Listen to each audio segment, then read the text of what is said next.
monitor the convention as mandated by the Electoral Act as amended. To discuss the way forward and options open to the ADC is Professor Serime Osumbo, a senior advocate of Nigeria and a former governor of Edo State. Good morning, Prof, and thank you very much for joining us on the morning show. Thank you very much, Dr. Ruben Abati. It's nice to be on the show with you. Thank you, sir. Thank you for all your compliments.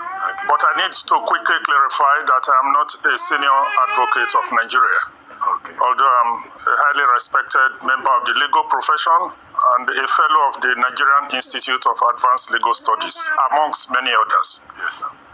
Well, thank you for joining us, and thank you for that clarification. Now, very quickly, yesterday I thought I had Senator David Mark saying that the legitimacy of the ADC that he leads comes from the will of the people and not from any regulation or any institution. But the big question is that event yesterday, as successful as ADC leaders say it is, can it stand? In the light of the provision, Section 82, sub 3 of the Electoral Act, that INEC must monitor the convention, and INEC was conspicuously absent. The second other issue has to do with the internal crisis within the ADC itself, because that same yesterday, there was a matter in court, I think the court of Justice Abdul Malik at the Federal High Court Abuja, where about 7 persons in ADC from the states had gone to court to challenge the constitutional authority of the David Mark-led group. Now, the case has now been adjourned till April 23. That, again, may be something that we'll look forward to. So what's the way forward for the ADC? And do you think that what happened yesterday can really stand? Well, thank you again, Dr. Ruben Abati. Let me make this very important fundamental clarification. The Electoral Act requires political parties to give INEC at least 21 days notice before any convention, any meeting, any congresses. That is the duty imposed by law on every political party. And African Democratic Congress, my party, fulfilled that statutory duty or requirement. The section you refer to says that having received such a notice, INEC must go and monitor the congresses, the meetings, the convention. So it is very clear to everybody, and I'm sure it's clear to you, Dr. Ruben Abati, that once the political party ADC had fulfilled its own responsibility as required by law, INEC also was required to fulfill its own responsibility, as the law says, shall monitor the convention. So it is INEC that is now in default of the law. INEC, unfortunately, is presenting itself as a body of outlaws, a body that does not recognize the laws of the Federal Republic of Nigeria. So it is INEC that you should call out why they have refused to carry out a duty imposed on them by Section 82, subsection 3 that you quoted, which says that they must, once they have received the notice. But yesterday, unfortunately, they defaulted, they neglected, they abdicated their responsibility to carry out that statutory duty. But sir, what of the other leg of the with question? respect to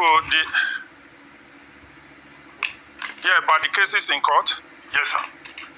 In the Federal High Court. Which was the other leg? The case at the Federal High Court. Yes, I'm coming to that. Yes, I'm coming to that. Well, in the morning there was a lot of what I can regard as disinformation or fake news that there is an order or was an order stopping the convention. There was no such order at all. It was again part of the machinations of those who are afraid of ADC and are throwing everything on the way of ADC. There was no order yesterday or at any time stopping this convention. What happened was that these cases instituted by the state chairman went to court, and what they are really saying is that the congresses that have been held or are being held is designed to remove them from office and to shortchange them and replace them by new people. That is the gist of the matter, and the court said maintain status quo ante bellum. But you would have seen announcement by the party congratulating the newly elected persons, but nobody has been removed. Those chairmen whose tenures will expire on the 12th of May remain in office as far as ADC is concerned. Nobody has removed them or is removing them. Theirs has expired, but that doesn't make sense to anybody, Dr. Reuben Abati. You know, for instance, that the presidential election next year is going to take place on the 16th of January. Governorship election on the 6th of February. How will it sound if governors say, no, don't conduct elections into governorships because our tenure extends to the 29th of May? That is the kind of argument that these chairmen are raising, that congresses should not be conducted until their tenures have elapsed. But that doesn't make sense. So congresses have been conducted. There are people who have been elected, but they will not be inaugurated or take office until the tenure of the existing people has expired. So you can see that even the maintain status quo ante bellum doesn't hurt us. It doesn't hurt us at all because we recognize that the tenure of the chairman subsists until the 12th of May. All right, thank you very much, sir. Now, one of the challenges that has been identified is the challenge of timing. Yes, we reported earlier on about the Supreme Court hearing and determining that suit come April 22. I would like you to, without, of course, preempting the ruling of the Supreme Court, in the event that, one, A, it goes in favor of the ADC, what next? In the event that B, it doesn't go in the favor of the ADC, what then happens? Because you've held a convention, you've ratified leaders of the party, but there's still legal uncertainties, and there's a time limit as well with regards to INEC's timing. What happens for the ADC? What are the options? If looking at both options, what would be the outcome or the next steps? Are credible, acceptable, and we usher in a legitimate government. So I want to seriously also add my voice in advising the chairman of INEC in the interest of Nigeria to bow out quietly, because the interest of Nigeria as a country supersedes his own personal desire or interest to remain in that office. But what if the INEC chairman refuses to resign and President Tinubu refuses to sack him? Because his appointment is, he has a constitutional basis. Sections 153, 154. President appoints, the Senate endorses him, and that's it. So I imagine that he will not willingly resign, and the APC ruling party is not asking the president to sack him. I don't think the president even wants to sack him, along with his commissioners. So what happens? Interested in the integrity of the end result.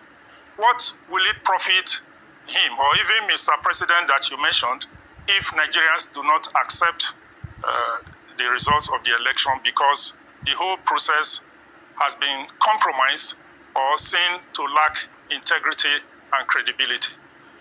So these are questions for him. Nobody can force him to resign, but his remaining there will have grave implications for the future of our democracy and the future of Nigeria. The choice is left to him and his principal who appointed him as chairman. On that note, we'd like to thank you very much, Professor Usumbo, for joining us on the morning show today.